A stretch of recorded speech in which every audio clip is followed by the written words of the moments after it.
আরে এদিক ওদিক কাউকে দেখতে পাচ্ছি না কেন? গুল্লু, আরে এই গুল্লু, আরে এদিক ওদিক কি দেখছিস? উপরে তাকাও।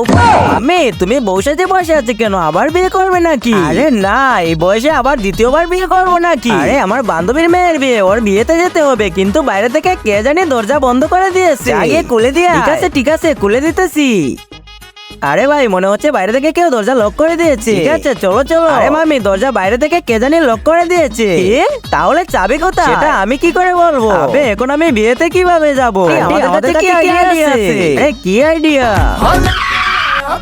আন্টি এখানে লাভ দাও, না হলে বিয়ের খাবার সব শেষ হয়ে যাবে। আবে রাখ তোর বিয়ের খাবার, তোর মাকে গিয়ে বল এখানে লাভ দিতে। আমরা মাকে লাভ দিতে বলছি। ঝগড়া করিস না। মাম্মি, চাবি তো আমার কাছে। আবে হারামজাদা, চাবি তোর কাছে তাহলে এতক্ষণ ধরে বলছিস না কেন? আমি দরজা তো খুলে দিব, কিন্তু আমার একটি শর্ত আছে। আরে কি শর্ত? কিন্তু তার আগে যে মা তোমার মুখে খাবার তুলে দিয়েছে, আজ সে প্রিয় মায়ের জন্য একটি লাইক এবং সাবস্ক্রাইব করে কমেন্টে এই ইমোজিটা দিয়ে যাও। আমাকে স্কুলের পিকনিকে যেতে দিতে হবে, তাহলে দরজা খুলবো। আচ্ছা ঠিক আছে চলে যাস, এখন দরজা খোল।